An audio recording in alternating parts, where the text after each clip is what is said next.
بسم اللہ الرحمن الرحیم۔ السلام علیکم میرے سبھی دیکھنے والوں کو۔ اللہ سب سے بڑا ہے۔ روئے زمین پر سب سے پہلے ان کلمات کو بلند کرنے کی سعادت جس شخص کے حصے میں آئی وہ نہ تو بے حد دولت مند تھے اور نہ ہی بہت با اثر، اور نہ ہی ان کے حسن و جمال نے لوگوں کو متوجہ کیا تھا، بلکہ وہ ایک حبشی نسل غلام تھے جن کی رنگت سیاہ تھی، آنکھیں سرخ اور ہونٹ موٹے تھے، لیکن ان کا دل نہایت حسین تھا۔ یہ غلام جنہیں اللہ تبارک و تعالی نے عزت و شہرت کی بلندیوں پر فائز کیا، وہ کوئی اور نہیں بلکہ حضرت بلال حبشی رضی اللہ تعالی عنہ تھے۔ ویڈیو شروع کرنے سے پہلے آپ سبھی سے گزارش ہے کہ کائنڈلی چینل کو سبسکرائب کر لیں۔ حضرت بلال بن رباح، آپ کو نہ صرف دنیا کے پہلے مؤذن ہونے کا اعزاز حاصل ہے بلکہ آپ حضور کریم صلی اللہ علیہ وآلہ وسلم کے خادم خاص بھی تھے۔ آپ کی خوش نصیبی کا اندازہ اس بات سے لگایا جا سکتا ہے کہ رسول پاک نے آپ کے بارے میں ارشاد فرمایا، بلال بہت بہترین آدمی ہے اور وہ تمام مؤذنوں کا سردار ہے۔ بلال کی کنیت ابو عبداللہ تھی۔ آپ کے والد کا نام رباح تھا۔ آپ حبشی نژاد غلام تھے۔ آپ رضی اللہ تعالیٰ عنہ مکے میں پیدا ہوئے۔ آپ کی پرورش قریش کے مشہور قبیلے بنو جمح میں ہوئی۔ یہ عجیب اتفاق ہے کہ رسول کریم کے 3 مؤذن حضرت بلال، حضرت ابو محذورہ اور عمر ابن کلثوم نے مکے کے اسی قبیلے میں پرورش پائی۔ حضرت بلال حبشی مسجد نبوی کے ہمیشہ مؤذن رہے۔ شروع میں آپ ایک کافر امیہ بن خلف کے غلام تھے۔ حضرت ابو بکر صدیق رضی اللہ تعالیٰ عنہ نے آپ کو اس سے خرید کر آزاد کروایا تھا، جس کا قصہ کچھ یوں ہے۔ اعلان نبوت کے چند روز بعد جب نبی کریم صلی اللہ علیہ وآلہ وسلم ایک رات مکہ کی ایک گلی سے گزر رہے تھے کہ انہیں ایک گھر میں سے کسی کے رونے کی آواز آئی۔ آواز میں اتنا درد تھا کہ آپ صلی اللہ علیہ وآلہ وسلم بے اختیار اس گھر میں داخل ہو گئے۔ دیکھا تو ایک نوجوان جو حبشہ کا معلوم ہوتا تھا چکی پیس رہا ہے اور زاروں قطار رو رہا ہے۔ آپ صلی اللہ علیہ وآلہ وسلم نے اس سے رونے کی وجہ پوچھی تو انہوں نے بتایا کہ میں ایک غلام ہوں، سارا دن اپنے مالک کی بکریاں چراتا ہوں، شام کو تھک کر جب گھر آتا ہوں تو میرا مالک مجھے گندم کی ایک بوری پیسنے کے لیے دے دیتا ہے، جس کو پیستے پیستے صبح ہو جاتی ہے۔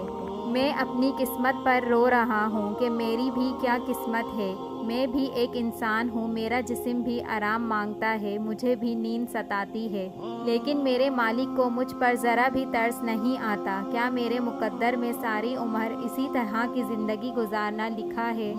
نبی کریم صلی اللہ علیہ وآلہ وسلم نے فرمایا کہ میں تمہارے مالک سے کہہ کر تمہاری مشقت تو کم نہیں کروا سکتا کیونکہ وہ میری بات نہیں مانے گا، ہاں میں تمہاری تھوڑی مدد کر سکتا ہوں کہ تم سو جاؤ اور میں تمہاری جگہ پر چکی پیس دیتا ہوں۔ وہ غلام بہت خوش ہوا اور آپ صلی اللہ علیہ وآلہ وسلم کا شکریہ ادا کر کر سو گیا، اور آپ صلی اللہ علیہ وآلہ وسلم نے ساری رات چکی پیسی اور صبح اسے اٹھائے بغیر ہی واپس تشریف لے گئے۔ دوسرے دن آپ پھر وہاں تشریف لے گئے اور اس غلام کو سلا کر اس کی جگہ پر ساری رات چکی پیستے رہے۔ تیسرے دن بھی یہی ماجرا ہوا۔ آپ صلی اللہ علیہ وآلہ وسلم اس کی جگہ پر ساری رات چکی پیستے اور صبح کو خاموشی سے اپنے گھر تشریف لے آتے۔ چوتھے دن جب آپ صلی اللہ علیہ وآلہ وسلم وہاں پر تشریف لے گئے تو اس غلام نے کہا کہ اے اللہ کے بندے، آپ کون ہیں اور میرا اتنا خیال کیوں کر رہے ہیں؟ ہم غلاموں سے تو نہ کسی کو کوئی ڈر ہوتا ہے اور نہ ہی کوئی فائدہ، تو پھر آپ یہ سب کیوں کر رہے ہیں؟ آپ صلی اللہ علیہ وآلہ وسلم نے فرمایا، میں یہ سب انسانی ہمدردی کے تحت کر رہا ہوں، اس کے علاوہ مجھے تم سے کوئی غرض نہیں۔ پھر انہوں نے آپ صلی اللہ علیہ وآلہ وسلم سے پوچھا کہ آخر آپ ہیں کون؟ تو آپ نے فرمایا، کیا تم جانتے ہو کہ مکہ میں ایک شخص نے نبوت کا دعویٰ کیا ہے اور وہ خود کو اللہ کا رسول کہتا ہے؟ تو اس نے کہا کہ ہاں میں جانتا ہوں۔ آپ صلی اللہ علیہ وآلہ وسلم نے فرمایا کہ میں وہی ہوں اور میں اللہ کا رسول ہوں۔ پھر انہوں نے آپ صلی اللہ علیہ وآلہ وسلم سے کہا کہ اگر ایسا ہے تو آپ مجھے بھی کلمہ پڑھا کر مسلمان کر دیجئے۔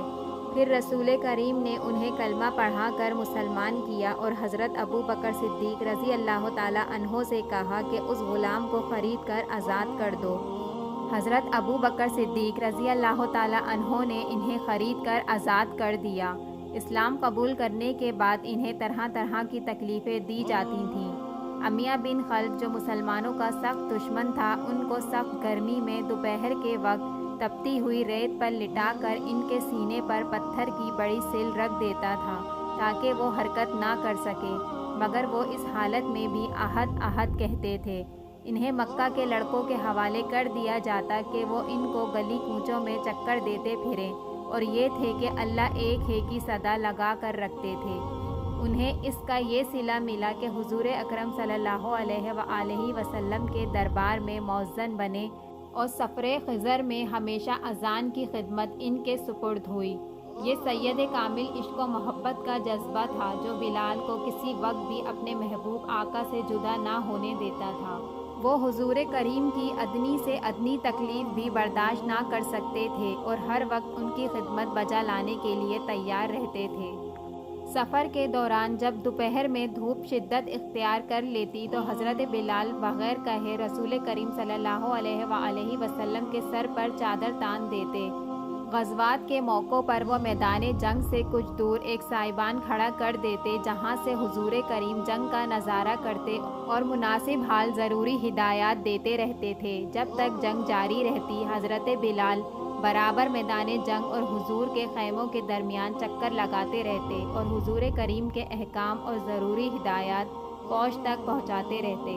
ایک دن جب رسول کریم صلی اللہ علیہ وآلہ وسلم فاتحانہ شان سے مکہ میں داخل ہوئے تو آپ نے حضرت بلال کو حکم دیا کہ وہ خانہ کعبہ کی چھت پر کھڑے ہو کر اذان دیں۔ جب حضرت بلال کی اذان کی آواز پورے مکہ میں گونجی اور اشہد ان لا الہ الا اللہ کے الفاظ ان کے منہ سے نکلے تو مشرکین کے دل رنج و الم سے بھیگ گئے۔ ایک دفعہ عالم کشف میں رسول کریم صلی اللہ علیہ وآلہ وسلم کو جنت کا نظارہ بھی ہوا اور آپ نے اپنے آگے بلال کے قدموں کی آواز سنی۔ نماز ادا کرنے کے بعد نبی کریم نے حضرت بلال سے پوچھا کہ بلال تمہیں اپنے کس عمل کے نتیجے میں سب سے زیادہ ثواب ملنے کی امید ہے؟ کیونکہ میں نے جنت میں تمہارے قدموں کی آواز اپنے آگے سنی ہے۔ حضرت بلال کی کسر نفسی دیکھیں کہ اس وقت نہ انہوں نے اپنے زہد و قناعت کا ذکر کیا، نہ جہاد فی سبیل اللہ کا، نہ ان تکلیف اور مصائب کا جو آپ کو راہ حق میں اٹھانی پڑیں اور جنہیں آپ نے بڑے صبر سے برداشت کیا، اور نہ اپنی اطاعت و فرما برداری کا، بلکہ صرف یہ کہا کہ میں نے اسلام کے دوران کوئی ایسا غیر معمولی عمل نہیں کیا جس کی بنا پر میں بارگاہ خدا سے خاص ثواب کا مستحق ٹھہرایا جاؤں۔ البتہ اتنا ضروری ہے کہ میں ہر وضو کے بعد 2 رکعت نفل پڑھ لیتا ہوں۔ نبی کریم صلی اللہ علیہ وآلہ وسلم کے وصال کے بعد مدینہ طیبہ میں رہنا اور حضور کی جگہ کو خالی دیکھنا حضرت بلال کے لیے مشکل ہو گیا تھا۔